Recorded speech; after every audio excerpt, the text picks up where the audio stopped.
존경하는 국민 여러분, 박병석 국회의장님과 국회의원 여러분, 5월 10일 취임식 이후 채 일주일이 지나지 않아 다시 국회를 찾았습니다. 오늘은 정부에서 편성한 2022년도 제2회 추가경정 예산안 및 기금운용 계획안의 주요 내용을 의원 여러분께 직접 설명드리고자 이 자리에 섰습니다. 국회에서 드리는 첫 시정연설을 통해 우리가 당면한 상황과 앞으로 새 정부가 풀어가야 할 과제를 의원 여러분들과 함께 고민하고자 합니다. 지금 우리가 직면한 대내외 여건은 매우 어렵습니다. 탈냉전 이후 지난 30여 년간 지속되어 오던 국제 정치 경제 질서가 급변하고 있습니다. 정치, 경제, 군사적 주도권을 놓고 벌어지는 지정학적 갈등은 산업과 자원의 무기화와 공급망의 블록화라는 새로운 흐름을 만들어내고 있습니다. 이러한 글로벌 정치 경제의 변화는 수출을 통해 성장해오던 우리 경제의 큰 도전입니다.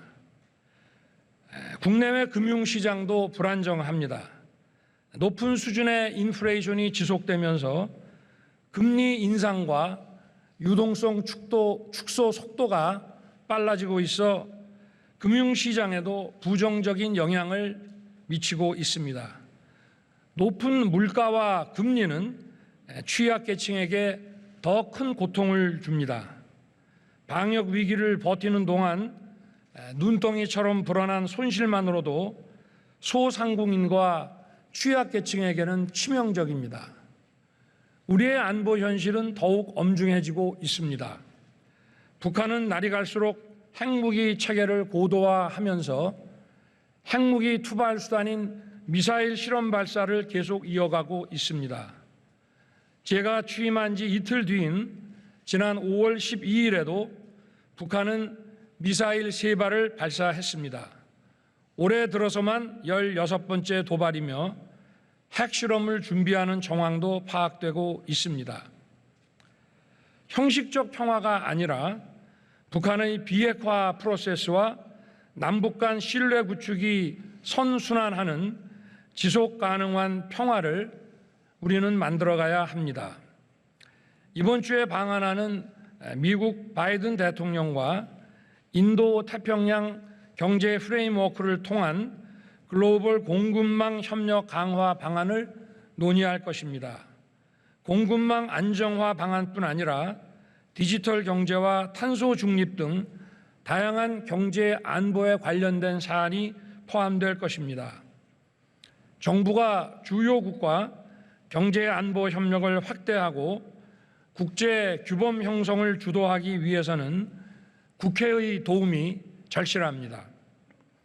국민 여러분, 그리고 의원 여러분, 지금 우리가 직면한 나라 안팎의 위기와 도전은 우리가 미뤄놓은 개혁을 완성하지 않고서는 극복하기 어렵습니다.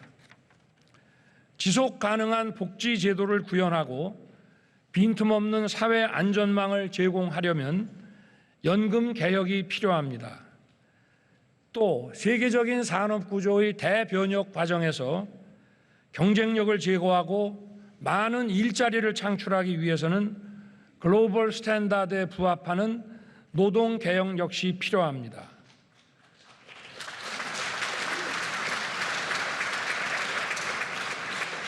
우리 학생들에게 기술 진보 수준에 맞는 교육을 공정하게 제공하려면 교육 개혁 역시 피할 수 없는 과제입니다.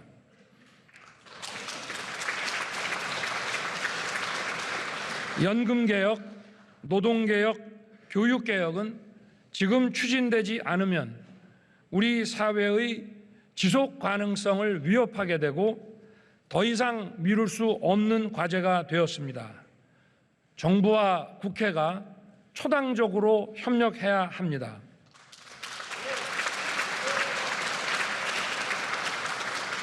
국민 여러분, 그리고 의원 여러분, 새 정부의 5년은 우리 사회의 미래를 결정한 매우 중요한 시간입니다. 우리가 직면한 위기와 도전의 엄중함은 진영이나 정파를 초월한 초당적 협력을 그 어느 때보다 강력하게 요구하고 있습니다. 제2차 세계대전이라는 절체절명의 위기 상황에서 영국 보수당과 노동당은 전시 연립 내각을 구성하고 국가가 가진 모든 역량을 총동원하여 위기에서 나라를 구했습니다. 지금 대한민국에서는 각자 지향하는 정치적 가치는 다르지만 공동의 위기를 극복하기 위해 기꺼이 손을 잡았던 처칠과 애틀리의 파트너십이 그 어느 때보다 필요합니다.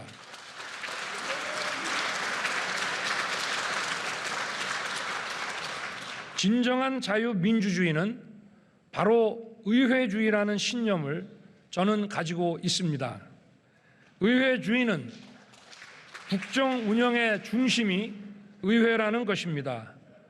저는 법률안 예산안뿐 아니라 국정의 주요 사안에 관해 의회 지도자와 의원 여러분과 긴밀하게 논의하겠습니다. 그리고 그래야 마땅하다고 생각합니다. 존경하는 의원 여러분, 오늘 제가 제안 설명드릴 추경안은 우리 앞에 놓인 도전을 의회주의 원리에 따라 풀어가는 첫 걸음으로서 의미가 크다고 생각합니다. 정부가 이번 추경안을 편성하는 과정에서 고려한 것은 소상공인의 손실을 온전히 보상하고 민생 안전을 충분히 지원하면서도 금리, 물가 등 거시경제 안정을 유지하면서 재정의 건전성도 지켜야 한다는 점이었습니다. 이번 추경의 총 규모는 59조 4천억이지만 지방정부 이전분 23조 원을 제외하면 중앙정부는 총 36조 4천억 원을 지출하게 됩니다. 이러한 재원을 조달하기 위해서 정부는 전년도 세계잉여금 등 가용재원 8조 1천억과 금년도 지출 구조 조정에 의한 예산 절감액 7조 원을 활용하였고 나머지 21조 3천억은 금년도 초과 세수 53조 3천억 원 중에 일부를 활용하였습니다. 초과 세수의 나머지 재원은 앞서 말씀드린 지방재정의 23조 원, 국가 채무 감축에 9조 원을 쓰도록 하겠습니다. 이제 정부가 금년 추경을 통해 추진하고자 하는 주요 예산 사업에 대해 간략히 설명드리겠습니다. 첫째, 소상공인의 손실에 대해 온전하게 보상하겠습니다. 지난 2년간 코로나 방역 조치에 협조하는 과정에서 소상공인을 중심으로 막대한 피해가 발생하였고 우리 민생 경제는 지금 위기에 빠져 있습니다. 이렇게 발생한 손실을 보상하는 일은 법치 국가의 당연한 책무라고 사료됩니다. 또한 적기에 온전한 지원이 이루어지지 않으면 어렵게 버텨왔던 소상공인이 재기불능에 빠지고 결국 더 많은 복지 재정 부담으로 돌아올 것이 명백합니다. 구체적으로 정부는 이번 추경에서 총 24조 5천억 원을 투입하여 전체 370만 개의 소상공인 업체에 대해 최소 600만 원에서 최대 1,000만 원까지 손실보상 보전금을 지원하겠습니다. 그리고 보상의 기준과 금액도 대폭 상향하겠습니다. 둘째, 방역과 의료체계 전환을 지원하겠습니다.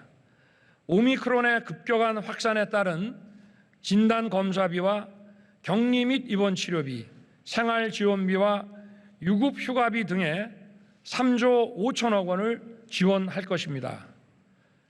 포스트 코로나 시대의 일상 복귀를 위해 먹는 치료제 100만 명분과 충분한 병상 확보 등에 2조 6천억 원을 투입하겠습니다.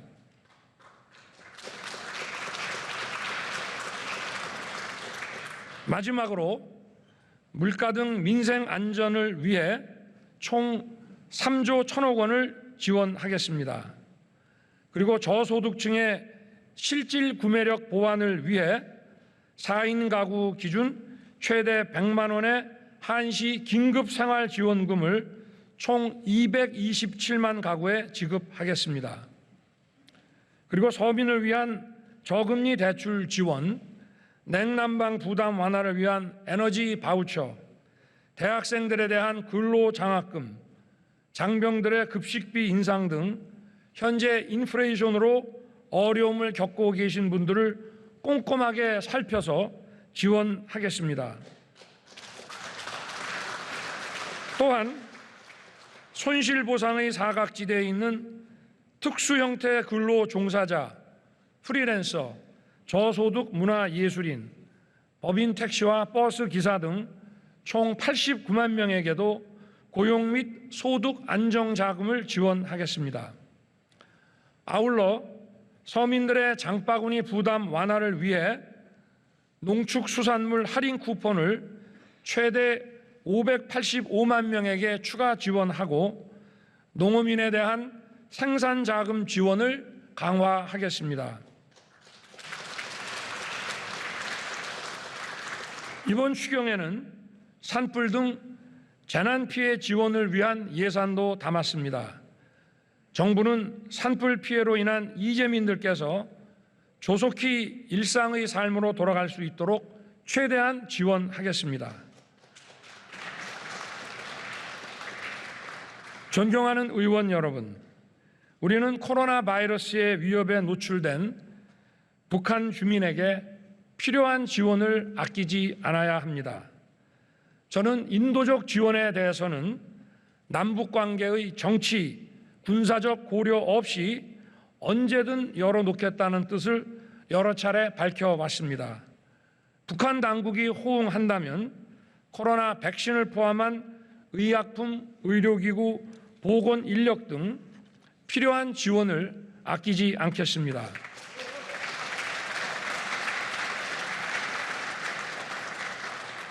존경하는 국민 여러분, 그리고 국회의장님과 국회의원 여러분, 우리 국민은 위기 때마다 힘을 모았습니다.